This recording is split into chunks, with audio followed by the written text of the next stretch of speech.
la fille d'Henri, Sophie, a rencontré Sandra, une fille qui lui ressemblait exactement à l'école. Elles ont décidé de passer du temps ensemble. Elles étaient convaincues d'être des sœurs jumelles. Henri a été choqué lorsqu'il a rencontré Sandra et sa mère et a décidé de découvrir le fin mot de cette histoire. Sophie et Sandra se sont rencontrées à l'école. Persuadées d'être des sœurs jumelles du fait de leur forte ressemblance, elles ont décidé de passer du temps ensemble. En rencontrant Sandra et sa mère, Henri, le papa de Sophie, a été terriblement choqué. Par la suite, l'homme a essayé de découvrir le fin mot de l'histoire. Henri a déménagé du Texas à Los Angeles lorsque sa fille, Sophie, a eu 7 ans, et qu'elle était sur le point de commencer le SPEL-1-bas. Ok, nous y sommes. Ta nouvelle école, Sophie. Es-tu excitée ? A-t-il demandé à sa fille lorsqu'il l'a déposée. Je pense que oui, a répondu Sophie en faisant tourner ses doigts autour de sa jupe, nerveuse. Et si je ne plais à personne ? Tu leur plairas.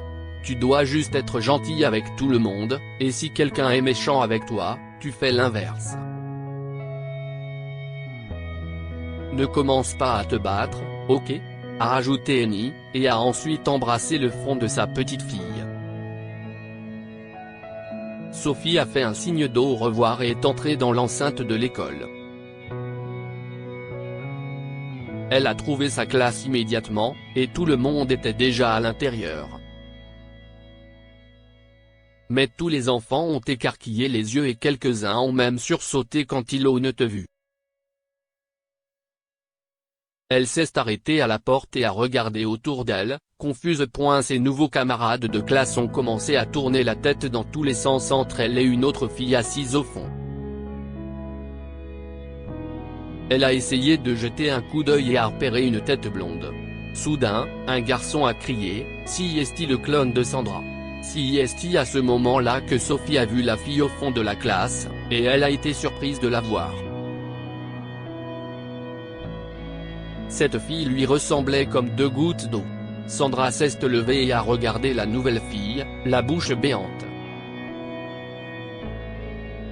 On dirait des jumelles, s'est-elle dit en souriant. Sophie s'est immédiatement sentie à l'aise et a souri en retour à la fille. Oui. Mais pourquoi ? Je n'ai pas de sœur, a-t-elle répondu. Moi non plus. Il n'y a que ma mère et moi, a dit Sandra qui a sauté vers Sophie en lui tenant la main. Viens t'asseoir avec moi. Ils ont passé quelques minutes à parler, et d'autres enfants se sont également approchés d'elle. Puis l'enseignante, Mademoiselle Carr, est entrée. Je crois que nous avons une nouvelle élève aujourd'hui, Sophie Douglas. Venez lui dire bonjour, a dit leur professeur qui a soudain poussé un petit O.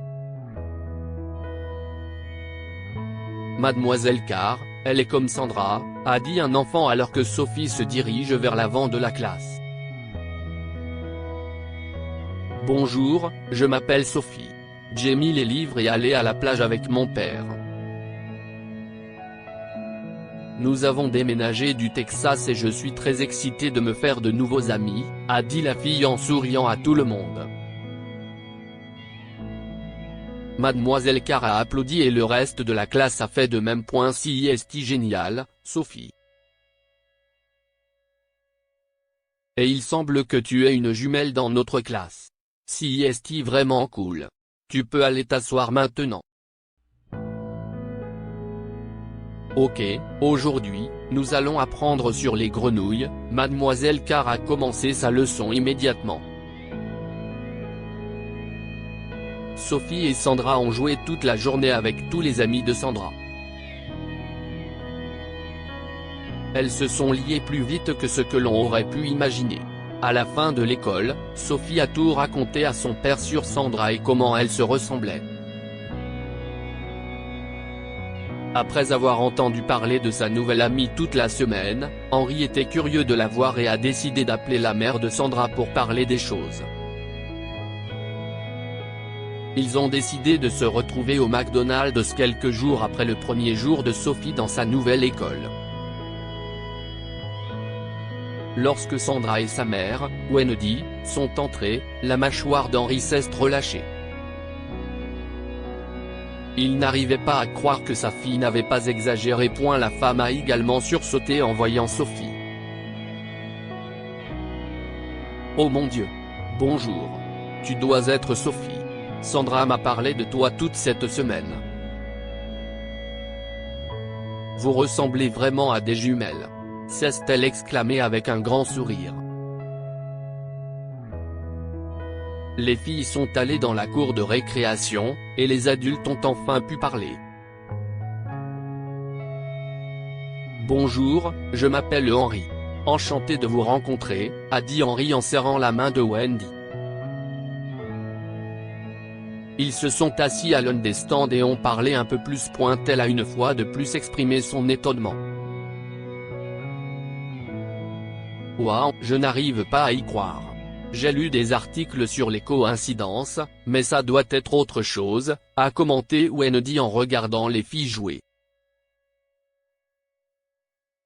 Qu'est-ce ce que vous voulez dire? Eh bien, Sandra ne le sait pas encore, mais je l'ai adoptée. Sophie est-elle votre fille biologique? Oui. Je veux dire, mon ex-femme, Irène, a découvert qu'elle était enceinte après notre séparation et l'a eue. Nous étions coparents, mais elle est morte il y a 1 an, et donc maintenant, j'ai la garde complète. J'étais inquiet pour Sophie, vous savez, a raconté Henry. Elle venait de perdre sa mère, et j'ai dû déménager ici pour le travail. Si est trop de changements. Mais Sandra a été une bénédiction. Sophie a souri toute la semaine et a parlé de tout ce qu'elles ont en commun. Je ne peux pas assez remercier votre fille. D'où avez-vous déménagé? Du Texas. Nous vivions à Dallas, a répondu Henry. Fredonna Wendy en posant son menton sur sa main. Quoi? A demandé Henry, en fronçant les sourcils face à la femme. Je suis réticente à l'idée de dire ça. Mais je crois que Sandra est aussi née au Texas, a révélé Wendy, avec hésitation. Je vais devoir vérifier son certificat de naissance. Mais y a-t-il une chance que votre défunte ex-femme ait eu des jumelles? Je ne sais pas. Je n'étais pas là avec elle à cause des affaires. Mais non. Ce n'est pas possible. Je suis revenu 1 semaine après qu'elle ait accouché. Elle avait déjà quitté l'hôpital, et j'ai rencontré Sophie chez elle. Donc, il n'y a aucune chance que cela se produise, a répondu Henry, qui essayait de réfléchir. Est-ce qu'elle et toi étiez bien ensemble à ce moment-là? Que voulez-vous dire? Eh bien, si elle avait l'impression que vous ne seriez pas là, peut-être pensait-elle qu'avoir 2 enfants était trop, a suggéré Wendy aussi prudemment qu'elle le pouvait. Donc, vous dites qu'elle a pu renoncer à une enfant et garder l'autre? A demandé Henry, ne croyant toujours pas qu'Irène aurait donné une de leurs enfants à l'adoption. Nous n'étions pas bien ensemble, et si est pourquoi nous avons rompu. Mais si est juste. Je ne sais pas quoi dire d'autre. Y a-t-il un moyen de le découvrir? Se demandait Wendy encore une fois. Je suppose que je pourrais appeler l'hôpital, et nous pourrions vérifier les choses. A marmonné Henry, encore sous le choc.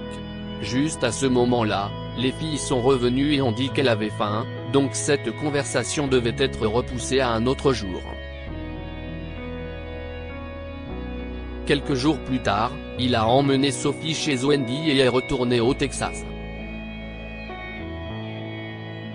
Il a parlé au personnel de l'hôpital et s'est renseigné autant que possible. Finalement, une gentille infirmière a eu pitié de lui et a découvert qu'Irène avait donné naissance à 2 bébés. Malheureusement, Henry ne saura jamais pourquoi elle a pris la difficile décision d'abandonner l'autre bébé, mais il soupçonnait que c'était de sa faute. Je l'ai laissé seul pour accoucher, et je n'étais pas là pendant la majeure partie de sa grossesse. Si est de ma faute.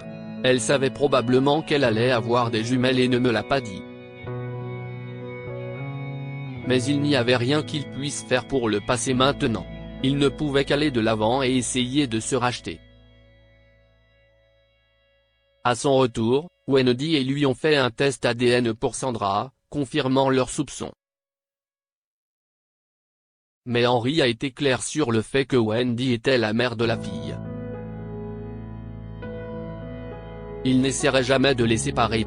Les adultes se sont assis avec les filles et leur ont tout raconté du mieux qu'ils pouvaient, ce qui signifiait expliquer à Sandra qu'elle était adoptée. Mais les jumelles ont poussé des cris de joie et se sont serrées les unes contre les autres en scandant « Nous sommes sœurs. Nous sommes sœurs ». Henry et Wendy ne pouvaient que rire d'eux, heureux qu'elle soit si heureuse.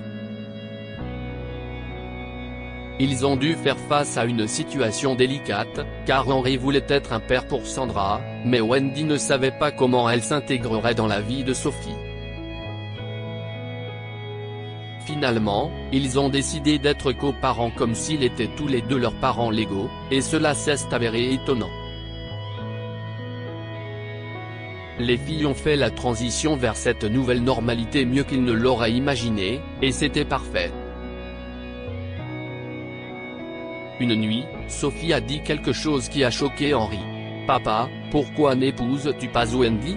Comme ça, elle pourrait être ma mère aussi. » « Oh chérie, si est compliqué. Wendy et moi sommes juste de bons amis, a-t-il répondu. « Je n'oublierai jamais ma mère. Mais je l'aimais bien. Je pense qu'elle pourrait être bonne pour toi aussi, a insisté Sophie. Henry a souri. Nous verrons bien. Mais c'était comme si sa fille avait prédit l'avenir. Finalement, lui et Wendy ont commencé à sortir ensemble. Ils se sont mariés quand les filles ont eu 12 ans, et elles étaient toutes deux demoiselles d'honneur. Que pouvons-nous apprendre de cette histoire? On ne peut pas changer le passé. Henry a appris à ses dépens qu'on ne peut pas changer le passé. On ne peut que réparer ses erreurs et se tourner vers l'avenir. Certaines choses arrivent pour une raison. Henry et Sophie ont déménagé à Los Angeles, pour y trouver Sandra et Wendy. Cela semble être plus qu'une simple coïncidence. Lire aussi, un jeune homme adopte un garçon orphelin et découvre qu'il est son fils biologique. Abonnez-vous à Mon Mama sur Google News.